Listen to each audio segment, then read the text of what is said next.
राम राम मित्रों।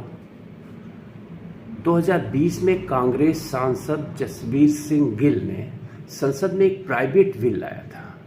उस बिल का नाम था कि विशेष अवसरों पर फिजूल खर्ची रोकथाम बिल। उस बिल के माध्यम से गिल साहब का मकसद ये था कि जो देश में शादियों में फिजूल खर्ची होती है उस फिजूल खर्ची पे रोकथाम हो। उनमें उन्होंने तमाम सुझाव दिए थे कि अधिक से अधिक 100 मेहमान हो और जो है खर्च 5 लाख से ऊपर ना हो। कोई गिफ्ट देता है तो उसकी कीमत 2500 से अधिक न हो। यानी उनका एक प्रयास था समाज को बदलने का। और उनका कहना था कि वो एक शादी में गए थे जहाँ पे इतने प्रकार के व्यंजन लगे थे, लगभग 200 प्रकार के ट्रे लगे हुए थे खाने के।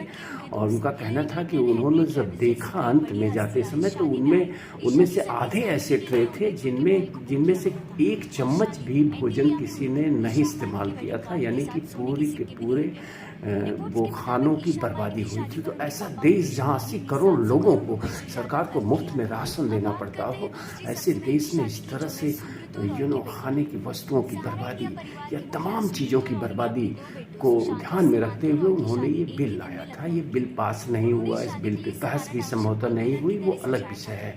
और एक नया आंकड़ा सुनिए कि एक अनुमान है कि ये जो पीछे हमारा शादियों का सत्र बीता है, शादियों का सत्र अभी इस समय भी चला है, इसके पहले जो शादियों का सत्र था वो 23 दिन का शादियों का सत्र था। 23 नवंबर से 25 दिसंबर तक का वो सत्र था। आपको जानकर हैरानी होगी कि इस 23 दिनों में देश भर में 45 लाख शादियाँ हुई हैं। 45 लाख शादियाँ देश भर में हुई हैं। और जो अनुमान था विशेषज्ञों का या फिर जानने वालों का कि इन 23 दिनों में 45 लाख शादियों में जो खर्च आएगा वो है लगभग 4.25 लाख करोड़, यानी 4 लाख 25,000 करोड़ रुपया। इतना बड़ा अमाउंट इन शादियों पे खर्च होता है। तो मेरा वीडियो बनाने का जो मकसद है, मैं ये कहना चाहता हूँ कि बेटियों को ब्याहने की चिंता मत करिए, बल्कि उनको पढ़ाने की चिंता करिए। इस तरह से फिजूल खर्ची जिन पैसों का आप करते हैं उससे जो है मध्यम वर्गीय समाज या निचले मध्यम वर्गीय समाज बहुत बुरी तरह से पीड़ित होता है। हमारा पूरा का पूरा समाज जो है दिखावे वाला समाज हो गया है।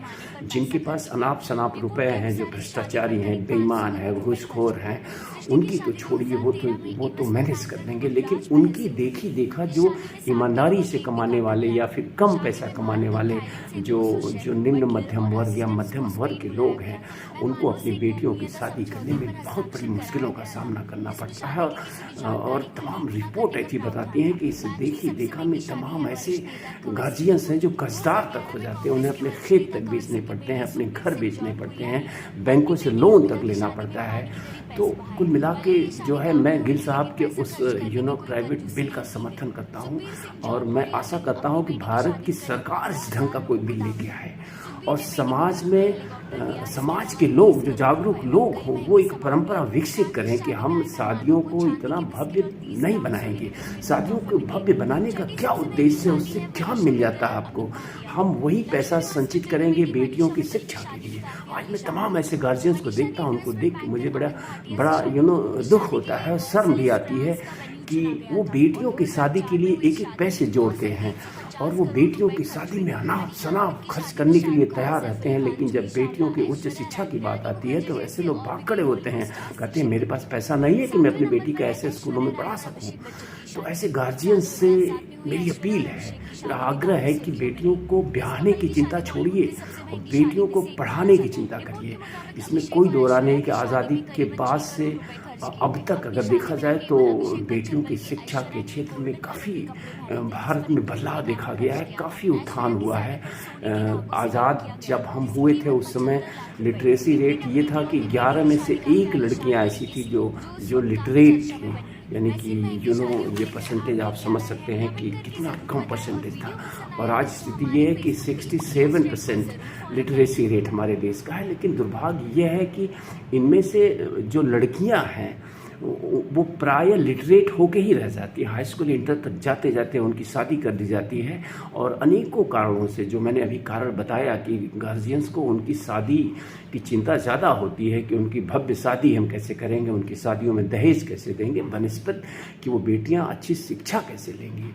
तो मैं यही आग्रह करूंगा कि आप शादियों की चिंता छोड़िए, उस पैसे से बेटी को पढ़ाइए, उसे कुछ बनाइए, उसकी शादी तो खुद ब खुद अच्छी शादी हो जाएगी।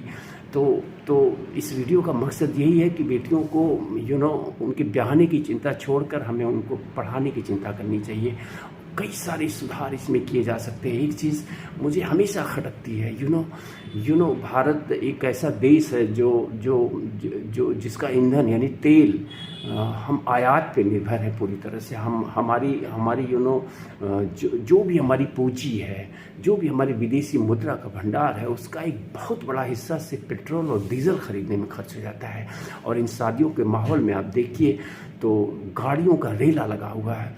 मतलब सिर्फ खाना खाने के लिए लोग बारात करने जाते हैं। सैकड़ों गाड़ियों के काफिले से कोई आजमगढ़ से बनारस जा रहा है, कोई बनारस से आजमगढ़ आ रहा है, कोई गाजीपुर से बलिया जा रहा है, कोई बलिया से लखनऊ जा रहा है।